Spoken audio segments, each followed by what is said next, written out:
Yet be cheerful, knight, thou shalt eat a posset tonight at my house, where I will desire thee to laugh at my wife. The Merry Wives of Windsor, Act 5, Scene 5 by William Shakespeare.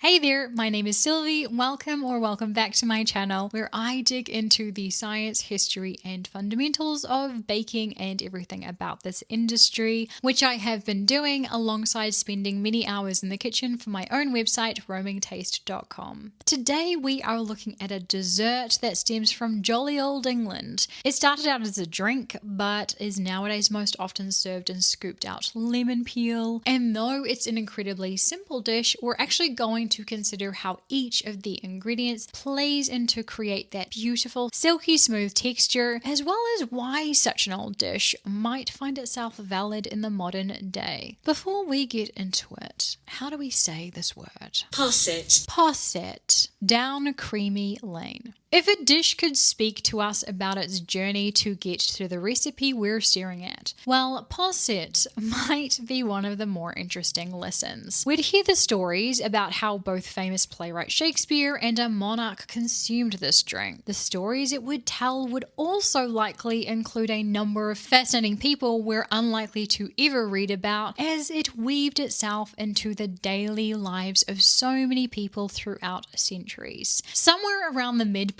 of King Charles I's life, though he didn't know it yet, Charlie became sick enough for a physician to be called, and the doctor prescribed a drink to help cure whatever sickness he'd come down with. Originally, the posset was a dessert or drink made from curdled milk enriched with sugar. Alcohol, the most popular being sack, a sweet ale similar to sherry. It was often used as a curative for colds or fevers. It is mentioned in the journals of the House of Lords in the year 1620 that King Charles I was given a posset drink from his physician, quoting there from British food history. This dish could be said to be one that has seen many different iterations throughout its lifetime, and in its earliest form it was actually considered a health tonic, most often served as a drink. Clearly Charles healed from his ailments because he went on to become king in 1625 before being famously beheaded in 1649. The mention of posset by William Shakespeare in 3 of his plays alongside King Charles I's physician prescribing this drink are not outliers, with Casey Highsmith noting in her article "Posset Goes Viral Again" that several widely read early English cookbook authors featured posset in their texts. Elizabeth Raffald listed 6 different posset recipes in The Experienced English Housekeeper 1786, and English Housewifery 1789 by Elizabeth Moxon included several recipes, including one flavoured with lemon like today's viral version. These varieties demonstrate the dish's socio-economic flexibility. It could be made simply and cheaply with ale, a bit of sugar and milk, or more luxuriously with cream, sack, a fortified wine, or brandy, as well as extra sugar, citrus, and additional imported spices like cinnamon, mace, and nutmeg. In the 16th and 17th centuries, posset was a common feature of everyday life. It appears in many print and manuscript recipe books from the period, and often in multiple variations. Quoting there from Folger Shakespeare Library, the popularity of posset lies in the fact that, due to its richness, the drink's earliest imbibers believed it was strengthening and frequently used it as a medicine. Throughout most of human history, people weren't really aware of how food affected their health in the way that we do today, and there likely had to be some benefits to consuming posset as it survived centuries. It's also interesting to see how a dish was served throughout society. As per Folger Shakespeare Library notes, the number of times posset is referenced in drama and the innumerable recipes we have from the period show us that it was consumed in virtually every level of society, with some of the most expensive ingredients being substituted for less expensive ones, i.e. ale for sack. Possets would also be given in charity to the poorest members of society, so everyone would have drunk a lot of it in their lifetime. Because it was such a fundamental part of life across all levels of society, we see how cemented it became as a dish. Even though though we also see a fundamental shift in how posset was served and what it included. By the time we reach the mid-18th century, possets have changed. They are made from milk, but now are thickened with biscuits, bread, egg yolks, or almonds, or a combination. Quoting from British Food History website, which has such a wealth of information across a number of British dishes. They also have a podcast if you want to listen instead. And posset's importance as a cultural dish is reflected in the fact that sack possets were drunk at weddings when it came to toasting the bride and groom around this time. Though weddings were not the same as they are today, it was obviously still a very special occasion, and there is a likelihood that posset was chosen to be served as a toasting drink to the bride and groom in place of wine, because wine was known for not being of the best quality at that time, so they usually had to improve the taste by including spices, whereas posset was a natural base for including spices already. This holds true as per British Food History. In the 19th century, Richard Cox in his Oxford Nightcaps 1835 mentions those made from curds and those thickened with cream and egg yolks, so technically a custard, I suppose. Sometimes they were thick and sometimes drinkable, like eggnog. He mentions a black pepper flavoured posset that will promote perspiration in order to sweat out a fever. Once again, we see posset continuing to be used as a health tonic, even though it's centuries after it was prescribed to King Charles I, and it had somewhat morphed into a type of custard, which again is different from how we serve it today. Truly, posset is the original Madonna in reinvention. According to spokesman, potters even made special posset cups which featured a drinking spout so that a diner could sip the liquid at the bottom while spooning up the cream and custard from above. That sounds like a great time.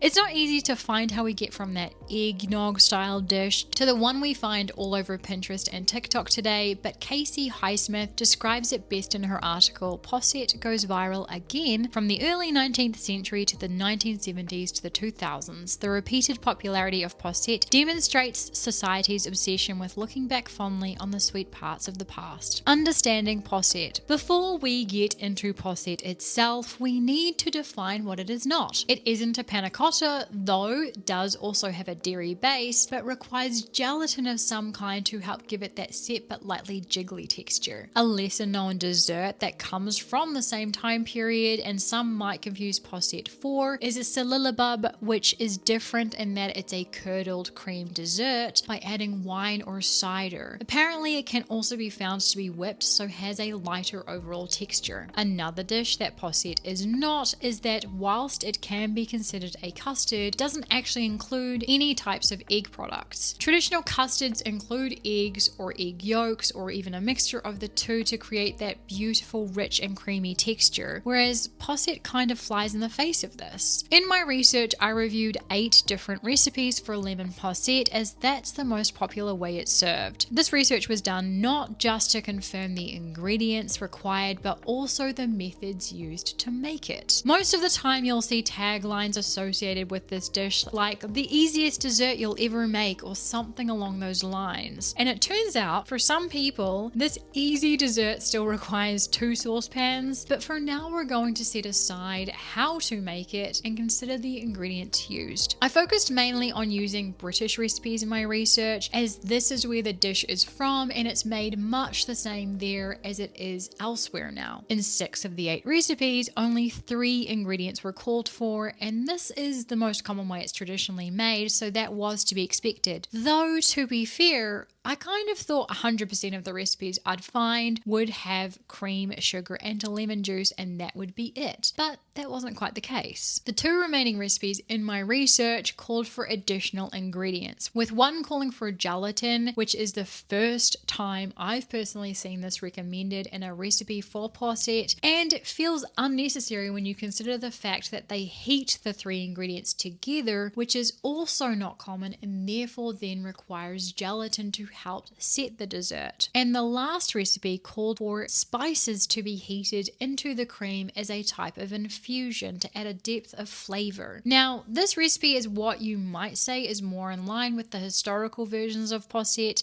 but lemon is one of those flavors that doesn't actually require a lot of additional flavors such as spices to help bring it out. So that also feels unnecessary, though some people might love this version. That one is from The Guardian, by the way. And also, all of the 8 recipes will be linked in the caption below. To really understand this dessert, we need to consider each of the 3 ingredients, not just what they bring to the table, but how they interact together to create the beloved set but creamy texture. Sometimes it's the simplest recipes that taste the best, and that is absolutely true in the case of lemon posset.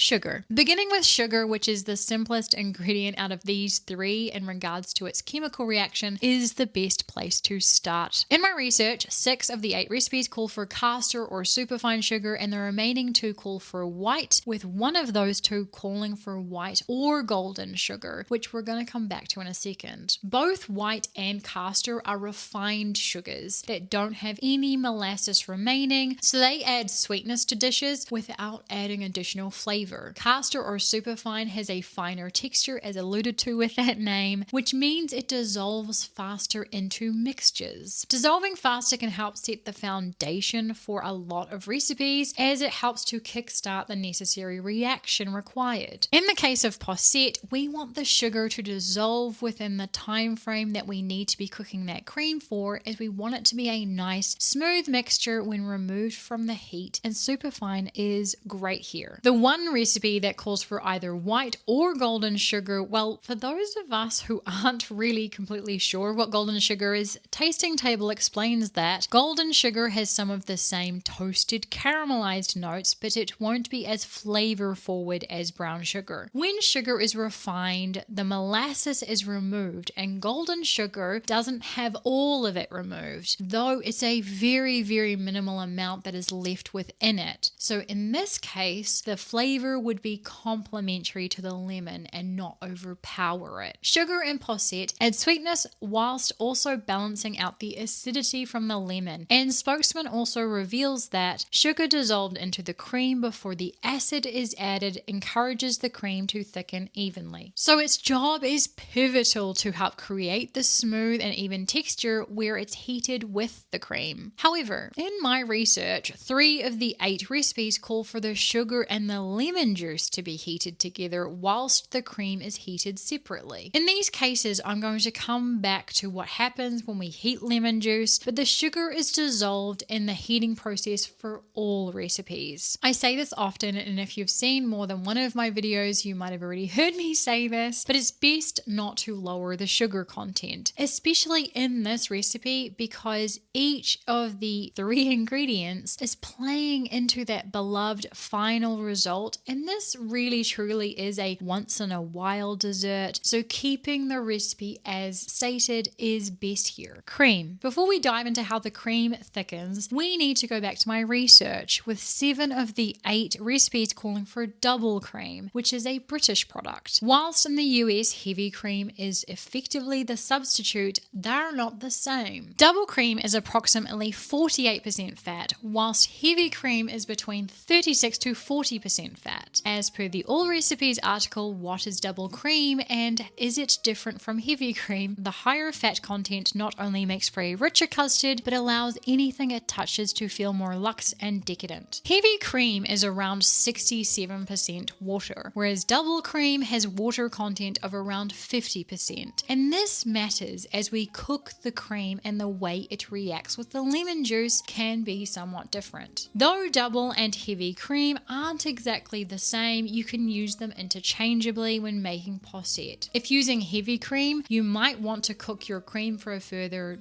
1 to 2 minutes, maybe even 3, on low heat to reduce the water content, though we're going to come back to temperature in a moment. According to the Spruce Eats, the simmering process removes water from the cream, leaving the fat, which will then react with the lemon juice and thicken into the posset. Thanks to 177 Milk Street, we understand the heat needed for the right chemical reaction. Heating the cream to at least 140 degrees Fahrenheit changes the way its proteins coagulate and gel. 140 degrees Fahrenheit mentioned there is equivalent to 60 degrees Celsius. For those without a thermometer, it's where you heat the cream until barely simmering around the edges. This will usually take around 5 minutes, but once lightly simmering, the cream can come to boiling very swiftly, as I well know from making posset, so you want to really pay attention here. Once the cream is heated, the way the proteins within it thicken, or specifically curdle once we add the lemon juice, come together to create this beautiful smooth texture. But that's only created when heating the cream up to the right temperature. Simply put, modern possets are curdled, but the curds are teeny tiny, so small you barely notice them. It's a thing of beauty really, because most of us consider curdling as a negative texture. So many times I've made posset on medium-high heat to the point where the cream is like bubbling to the edges or almost over my saucepan. Remove it from the heat so that it cools down and then return it to the heat where it does the same reaction, and I just replay this for several minutes. Now the bonus of my continued cooking is that the dessert always sets, but once again, thanks to clear lower from 177 Milk Street, higher temperatures over 176 degrees Fahrenheit denature some of the stickier whey proteins, which forms an even more robust, firmer gel, a bit too firm for our liking. 176 degrees Fahrenheit is equal to 80 degrees Celsius, and the robust, firmer texture is not ideal, though some people might actually prefer it. I can't speak for you. When making lemon posset. And note here, I did not use a timer with my posset, but by the time I saw a simmer at the edges and had removed it from the heat, the cream had gotten to 80 degrees Celsius, as I do have a thermometer. But as you can see, the texture wasn't overly affected, and this was made using British double cream. But this tidbit is helpful to consider when making a posset with a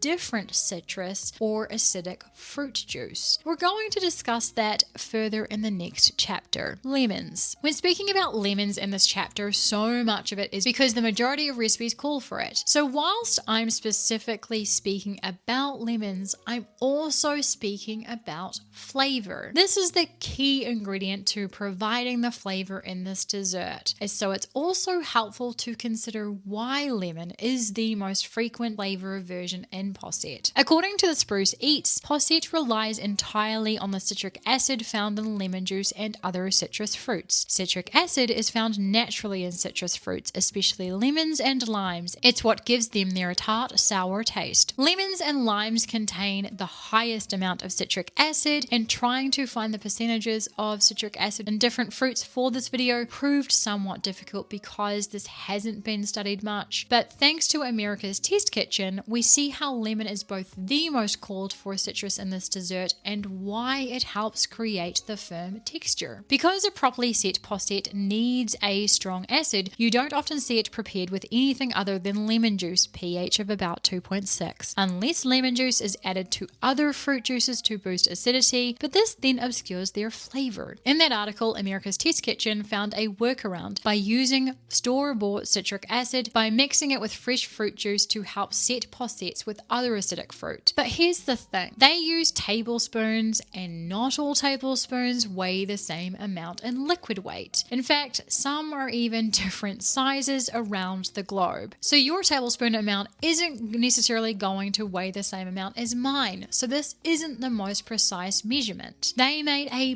bunch of different possets using this method with the article linked below, but you have to have a membership to access their other recipes, so I can't speak for the exact methods used there. Now that we've considered how the lemon thickens the cream, we need to consider the amount of juice used. In the recipes in my research, all recipes call for fresh lemon juice as it has no further additives, so gives the dessert the best flavor. In my research, the size of the lemons is barely mentioned. In fact, in the 8 recipes, only one actually lists the amount of juice in milliliters in the ingredient section, and that's Olive Magazine. And only 2 of the remaining recipes mention the size of the lemons or the quantity of juice required, with 4 noting the amount of juice you should have in their instruction sections. I don't know why this is so inconsistent. So we're going to assume, unless specified, the lemons are all medium sized. Thanks to all recipes, an average half a lemon equals 1 tablespoon juice. Because grams are always more reliable than volume, because aforementioned 1 tablespoon is not the same size the world over, 1 tablespoon lemon juice equates to 15 grams. I'm sharing this so that if you are following a recipe for posset and the size of the lemons or the amount of juice required is not listed, then you don't want to use too much or too little of the juice. So we're going to come back to an ideal amount in a second, but 3 of the recipes in my research call for heating the lemon juice and the sugar together, and this isn't actually a method I've seen in my research historically, so I did a little digging because I wanted to see if this would actually alter the flavor of the lemon. Thankfully,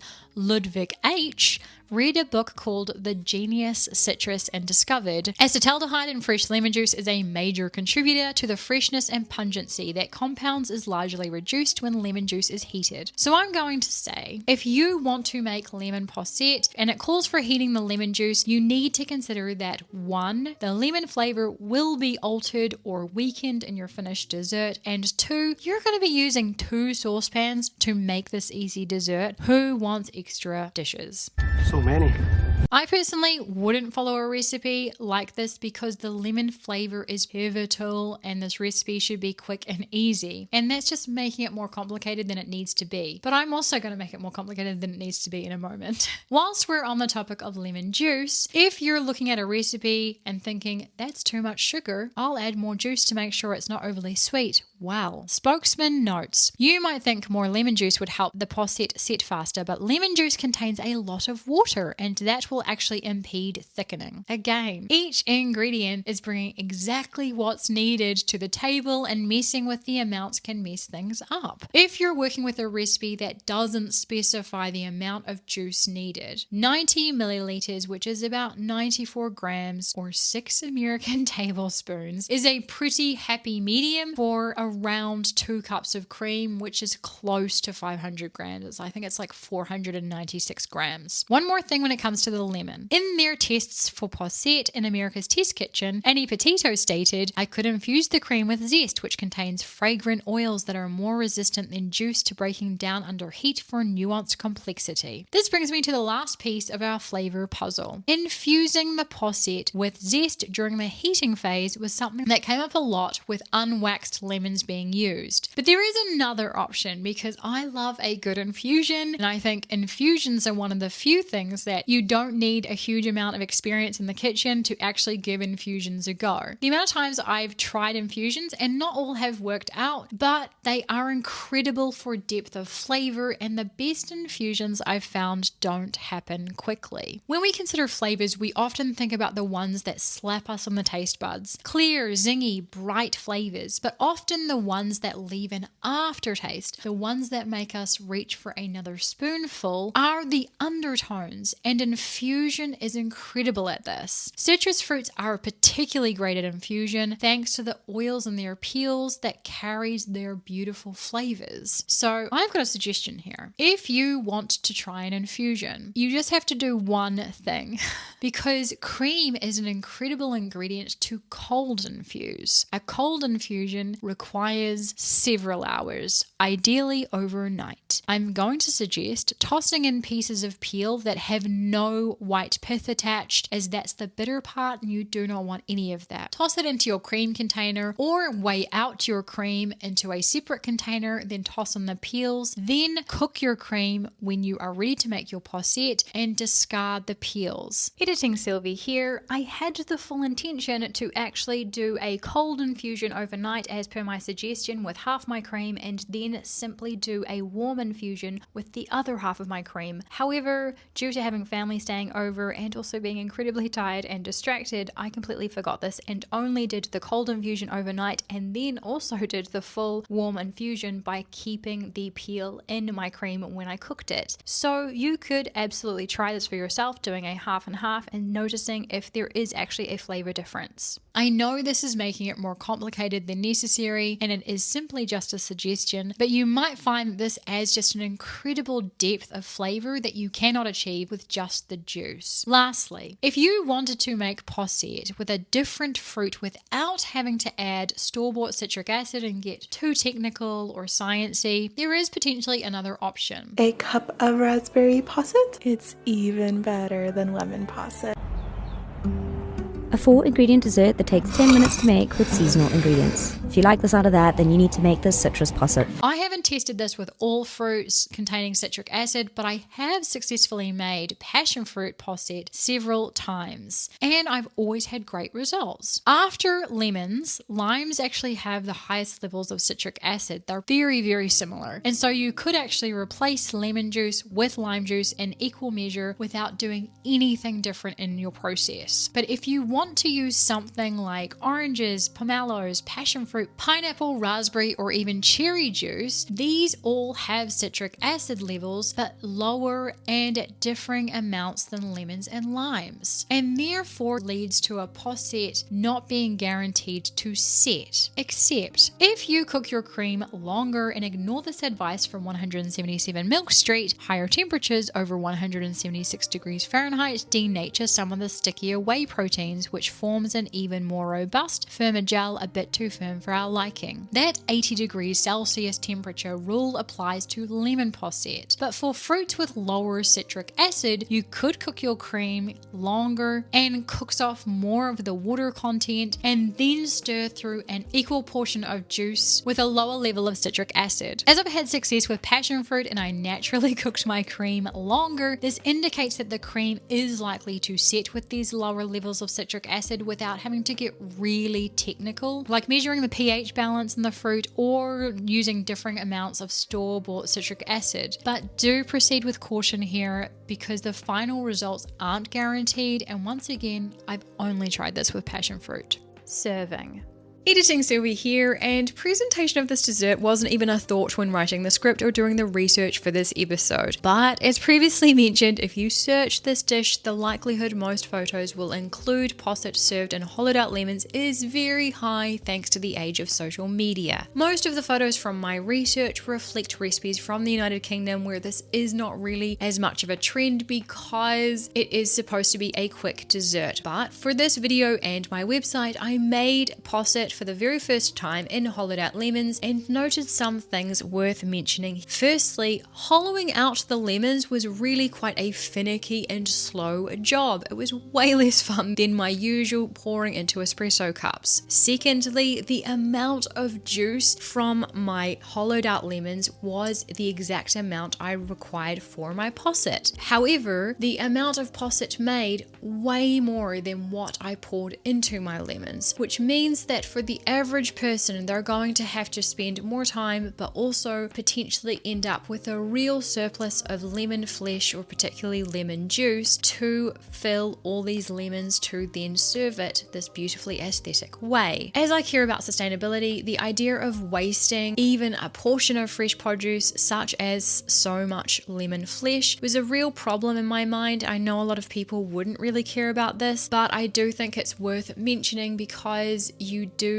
have to use far more lemons than the actual juice amount required. Thirdly, lemons don't have a natural flat base, so you're going to have to place all of them into a larger dish that fits them just right, that they're nice and snug along their cut edges. If I knew how much time I was going to be spending putting halved lemons into a variety of dishes, I absolutely would have filmed it for you. In the end, the amount of lemons I used ended up needing a smaller ceramic dish to create a further edge to the tin I needed. Fourthly, I balanced my lemons perfectly evenly within my tin before pouring in the liquid. However, once I then added that, the lemons moved ever so slightly, so it was quite difficult to get them right up to the edge. And lastly, lots of people are bruleeing the tops of their posset, and I found this changed the texture ever so slightly by making it a little bit looser, or it might seem like it didn't set properly, though it did set absolutely fine in the cups I used. This is neither here nor there, just something to note. Also, an average lemon does not have a huge amount of surface area, so when you're using a blowtorch you need to be really careful and make sure you have no distractions. I actually ended up with a burn on my thumb whilst filming this video, so you do need to be really cautious, and obviously if you were bruleeing into a ceramic edge it wouldn't affect it so much because you're not wanting to burn the edges of the lemon. On the topic of burning the edges of a lemon, if you do not have a blowtorch and you do want to create that nice bruleed caramelized crunchy topping, you could place the lemons underneath a broiler or a grill, but this could potentially end up charring all the edges of the lemon flesh, which would then take away from the beautiful visual aesthetic. I'm sharing all of these findings not to put you off doing it this way at all. It's just worth noting that it does take quite significant more time to do this way, and it's just helpful to know.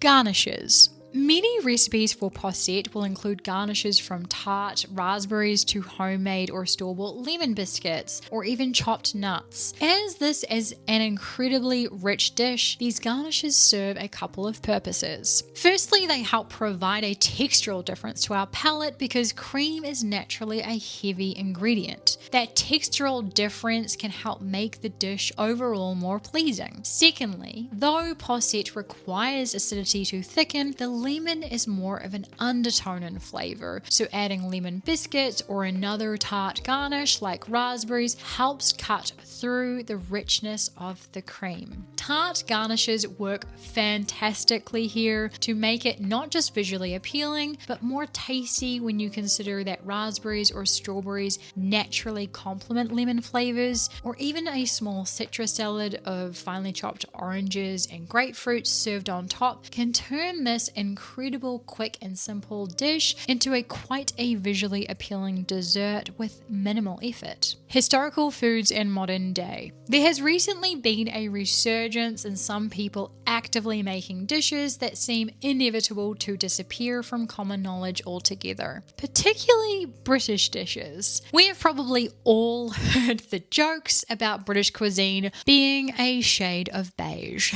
But there is something about food that nourished people in different parts of history and tapping into a world that looks wholly different to the one we exist in, particularly for people who grew up eating a dish that now is no longer found on menus. Anne May Herring, who has been making a variety of British recipes for her Instagram, The Culinary Bee, has captivated the beauty and nostalgia locked into some of these historical dishes. They provide a snapshot of a different time. Time moves us forward, and as mentioned briefly in my baking video, many of the desserts we have today have come about post the 1700s when sugar was finally readily available to the masses. This is where posset is different, as Casey Highsmith puts it perfectly in her article, Posset goes viral again. In its simplicity and with a fairly familiar flavor profile, posset provided 21st century home cooks with an easy and low stakes method of interacting with the past. Posset's relatively ruleless recipe history and wealth of historical variations allowed eaters the opportunity to romanticize the dish and how we consume it. Many of the dishes that seemed destined to be forgotten no longer fit into what we consider appetizing, or they aren't particularly appealing to look at. Some have ingredients that we have to track down, or we don't particularly feel comfortable to cook or bake with. 21st century palates are also used to a variety of flavors. We have easy access to spices, sugar, and fruits that aren't even in season, thanks thanks to the globalized world. This makes it easy to create certain dishes that we grew up with, but most of human history would have never even dreamed of being able to create over their stovetops. And my hearing has also found an unexpected outcome from making these dishes. Hearing says she had expected a little bit of nostalgia, but it's been overwhelming just how emotional people have been. Food nourishes, satisfies, delights. It can make us feel whole. In late 2025, there was a bunch of food trend articles, as we seem to be seeing every year, and one dish kept showing up as one to watch out for on American menus. The humble British pie, not filled with fruit, potentially made with a hot water crust. This old dish that has also been around and seen its fair share of iterations and changes throughout history. I kept thinking when seeing these articles about my own connection to the thing Americans seem to only now be getting a taste for: meat pies. Something you can source easily at almost any hour of the day in New Zealand. And last year when I landed back there at 4:45 a.m. on a cold winter's morning, the first thing I bought at 6:30 a.m. was a meat pie. Food can lay us bare, and consuming a dish from a different life, a different time, can make us emotional. So many of us see dishes on the internet and want to change it, and in the case of posset, that is easily done. For some people, they've known posset their whole lives, and maybe they wonder why it is now showing up served in scooped out lemons. Or maybe they feel sheer delight at seeing it show up like an old friend. The fact posset continues to be relevant in the changing world time after time with a renewed love by someone who's either just been introduced to it or has had it many times before is reflective of how great this dish is. This dessert is so easy and forgiving that it's something virtually anyone who has access to the 3 ingredients can truly whip up as a great way to keep it moving through the passage of time. So it's likely, if posset could tell you about the journey it's been on to get in front of you, that the stories it could tell you would fascinate and enthrall. By the time it was done telling you all of its stories, it would be time to take it out of the fridge and dig a spoon into your own posset. If you've watched this all the way through, thank you so much for watching. I have been reshooting some of the first videos that I made because the audio was so bad and my voice is truly like starting to go on me now,